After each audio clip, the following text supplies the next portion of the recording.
She sold pepper soup by the roadside in Ajegunle for 11 years, just so her children would never know what hunger tasted like. Her name was Comfort Ojo. And before I tell you what her own children did to her after everything she gave up, let me ask, if you are the kind of person who believes love should never be a debt to be repaid, drop a comment and say amen, because this story will remind you why. And if stories like this move you, subscribe to this channel because we tell them every single week. Comfort's husband, Bayo, died when their last child, Toby, was only 4 years old. He collapsed at work one Tuesday afternoon, and by evening, Comfort was already a widow at 32. No warning, no goodbye, just a knock on the door and a neighbor's trembling voice telling her to sit down first. That night, after the wailing had quieted and the visitors had gone home, Comfort sat on the floor of her small room in Ajegunle with her 3 children pressed against her. Kemi, 12 years old and already too serious for her age, Emeka, 9, who kept asking when his father was coming back, and little Toby, who was too young to understand anything except that his mother was crying. Comfort looked at their faces in the lantern light and made herself a promise. Not a prayer, not a wish, a promise. Nobody will suffer under my hand, she whispered. Not one day. She kept that promise, but it cost her everything. Every morning, before 6 o'clock, before the roosters had even finished crowing, Comfort was already awake, chopping ugu leaves with a blunt knife, blending pepper in a rusty mortar, boiling stockfish in a pot that was taller than Toby's knees. She set up her small stall at the corner of a busy street, a wooden bench, 2 stones for a fireplace, and a signboard she had written herself, Mama Comfort Pepper Soup, sweet like home. People used to stop just to watch her hands move, fast, practiced, tired. Comfort, you are killing yourself for these children, her neighbors would say, and she would just smile, wipe her forehead with the back of her wrist, and answer, when they grow, they will carry me like an egg. That is enough for me. She meant it, every single time. When Kemi turned 16 and needed money for WAEC registration, Comfort didn't have it, so she did something she never imagined she would do. She sold the lace wrapper Bayo had bought her for their 10th wedding anniversary, the one she kept folded in nylon at the bottom of her box, untouched for 6 years. She sold it to a trader in the market for less than half its worth, folded the money into her bra, and walked home with her jaw tight, refusing to let herself cry until she was alone. When Emeka, at 17, begged to attend extra lessons for his university entrance exams because, Mama, I want to be a lawyer. I want to argue for people who cannot speak for themselves. Comfort skipped meals for almost 2 weeks so she could afford the transport money and lesson fees. She would tell her children she had already eaten before they came home, when really her stomach had been empty since morning, quieted only by cups of hot water and pepper. And when little Toby, the quiet one who was always drawing houses on the back of exercise books instead of doing his sums, needed a new school uniform because his old one had torn at the shoulder, Comfort borrowed money from her church sister, Iyangozi.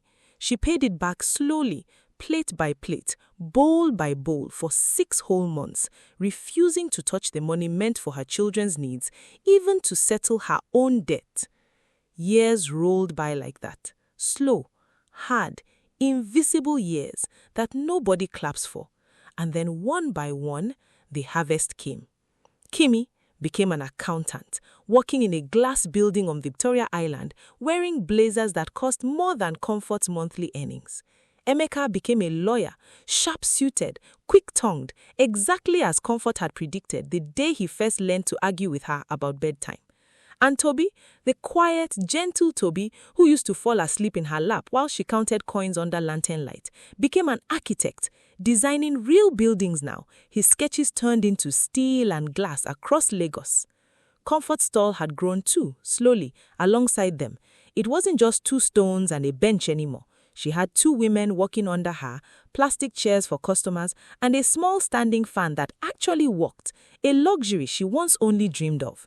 She would stand there some evenings, hands on her hips, looking at how far she had come, and tell her customers with a proud, shining smile, "My children will build me a house one day. Just watch and see." That was the dream she carried like treasure. A small bungalow, somewhat quiet, away from the noise and dust of Ajegunle, where she could finally rest the feet that had stood over hot pots for over 20 years.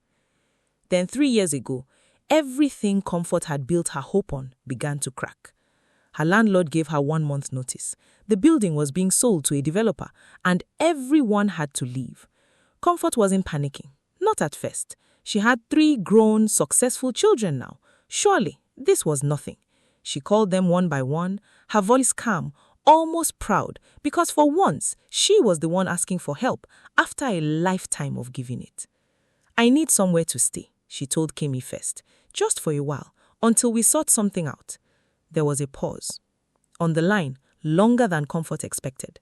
"Mama, I just paid my rent in Lekki. Things are really tight right now. Let me think about it and call you back." She never called back. Comfort called Emeka next, her second child, the one whose lesson fees cost her hunger.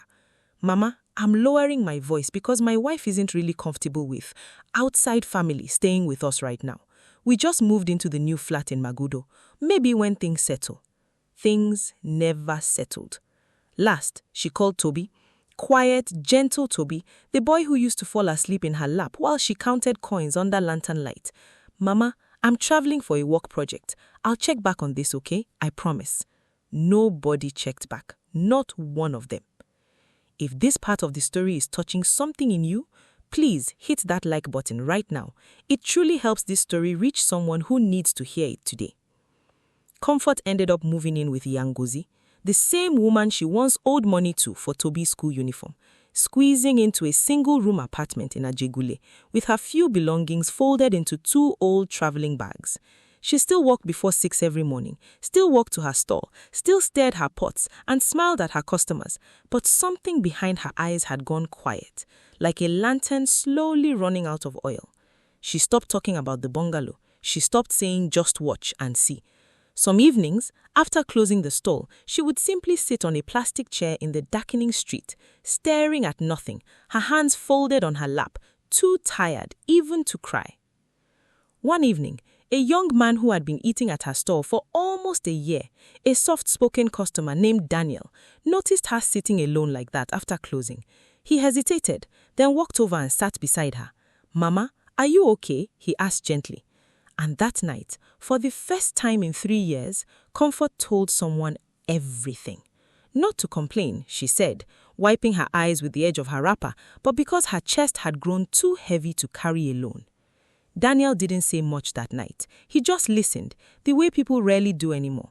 But 2 weeks later, he came back, this time with his mother, a retired schoolteacher named Mrs. Bello, whose own children had traveled abroad years ago, leaving her alone in a quiet house in Ojota with 1 empty room. "Stay with me," Mrs. Bello told Comfort simply, taking her hand. 2 lonely women is better than 1 lonely woman. Comfort moved in, and slowly, in that small, quiet house, something inside her that had been holding its breath for 3 years finally began to exhale. She wasn't waiting by the phone anymore. She wasn't rehearsing what to say to convince her children to remember her. She had found something new, a friendship built on nothing but kindness, a place where she didn't have to prove her worth to be loved. Word eventually reached her children that her mother had left Ajegunle for a proper house in Ojota. Kemi called first, full of careful questions. Emeka sent money transfers, as if Naira could undo 3 years of silence. And Toby, quiet Toby, showed up in person one Sunday afternoon, standing outside the gate, not sure how to knock on a door that used to always be open for him. Comfort let him in. She let all 3 of them in eventually over the following weeks. She didn't shout. She didn't remind them of the lace wrapper she had sold, or the meals she had skipped, or the 6 months she spent repaying a debt they never knew existed. She simply looked at them, calm and steady, and said, "I am happy you are here, but I am no longer waiting for anybody to save me." And maybe that's the real ending of Comfort's story. Not bitterness, not a tearful reunion performed for applause, just a woman who finally, after a lifetime of giving everything away, chose to keep something for herself. If this story touched your heart, don't scroll past without subscribing. There are many more stories like Comforts waiting for you, and trust me, you don't want to miss the next one.